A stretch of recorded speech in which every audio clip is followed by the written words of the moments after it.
नमस्कार मंडळी, आजची रेसिपी खूपच खास असणार आहे। यामध्ये मी मुंबईचा फेमस वडापाव तुम्हाला दाखवणार आहे आणि गाडीवर मिळणारी ती सिक्रेट लाल चटणी ही मी तुमच्याशी शेअर करणार आहे।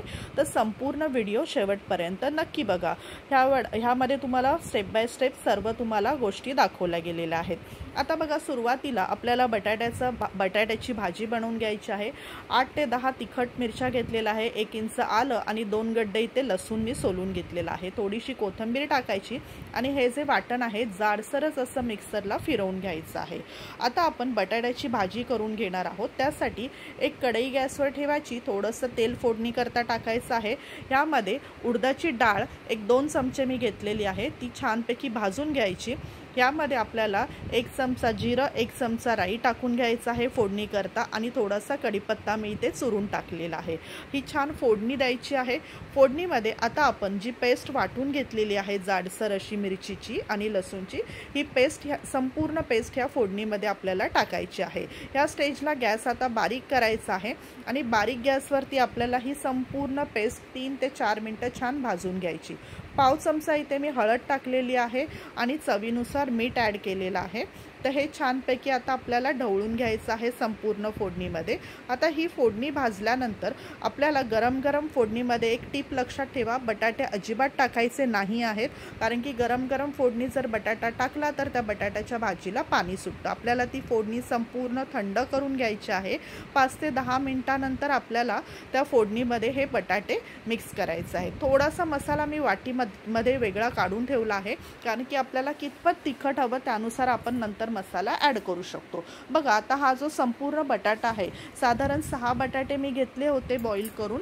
तर हे बटाटा जो आहे आणि थोडीशी कोथिंबीर टाकलेली आहे, त्या मसाल्यामध्ये आता आपल्याला काय करायचं आहे, संपूर्ण भाजी आपली अशी हाताच्या साह्याने मिक्स करून घेत आहे। मी हाताच्या साह्याने ह्यासाठी करून घेत आहे, जर त्यामध्ये बटाट्याचे काही फोडी असतील तर त्या छान स्मॅश होतात। तर ही आपली बटाट्याची भाजी बेस रेडी आहे। तर आपल्याला असे गोळे करून त्या संपूर्ण भाजीचे जसे आपल्याला वडे जितक्या साईजमध्ये हवे असतील त्या साईजप्रमाणे आपल्याला गोळे आता करून ठेवायचे आहेत। आता उरलेला जो मसाला आहे ना, हा 8 ते 10 दिवस चांगला फ्रीजमध्ये राहतो। तुम्हाला जेव्हा केव्हा वडे बनवायचे असतील, बटाटे बॉईल करून ह्या मसाल्यामध्ये मिक्स करू शकता, बेसनाच्या पिठात घालून तुम्ही ते तळून घेऊ शकता। तर आता आपल्याला ह्याचं जे पीठ आहे, बेसनाचं पीठ जे आपल्याला तळायला लागणार आहे, तर ते आपण बनवून घेत आहोत। 2 वाटी इथे मी बेसनाचं पीठ घेतलेलं आहे, 5 ते 6 चमचे तांदळाचं पीठ, अर्धा चमचा हळद आणि चवीनुसार इथे मीठ टाकलेलं आहे।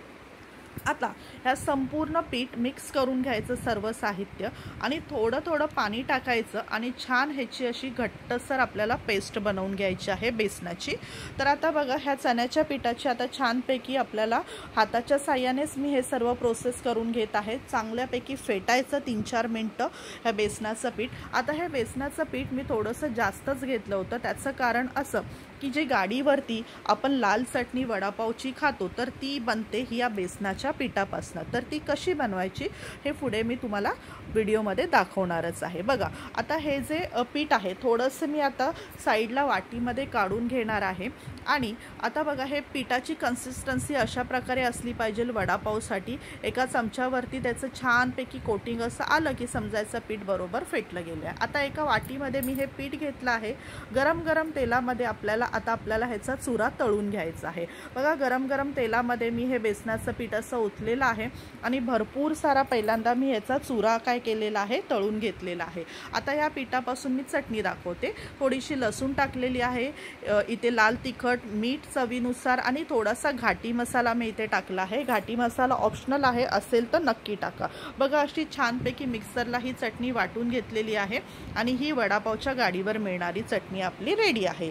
थोड्याशा मिरच्याही मी तळून घेतल्या होत्या, थोडंसं मीठ त्यावर टाकलेलं आहे।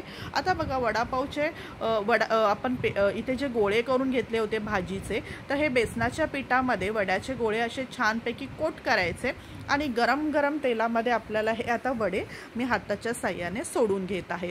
तुम्हाला जर हाताच्या साह्याने असे वडे सोडणे कठीण वाटत असेल तर एक आपला जो चहाचा चमचा असतो त्यानेही तुम्ही वडे तळून घेऊ शकता। बघा, आता हे वडे असे छान गरम गरम तेलात तळायचे। जर तुम्हाला असे चमच्याने जर वडे सोडायचे असतील तर असा एखादा चमचा घ्या ते पिठामध्ये कोट करा छानपैकी भाजीचे जे गोळे आहेत आणि मस्तपैकी बेसनाच्या पिठामध्ये कोट केल्यानंतर तेलामध्ये असे गरम गरम वडे तुम्ही तळून घेऊ शकता। बघा आपला आता वडाही रेडी झालेला आहे। तर आता आपण वडापाव रेडी करून घेऊया। असे पाव मी घेतलेले आहेत।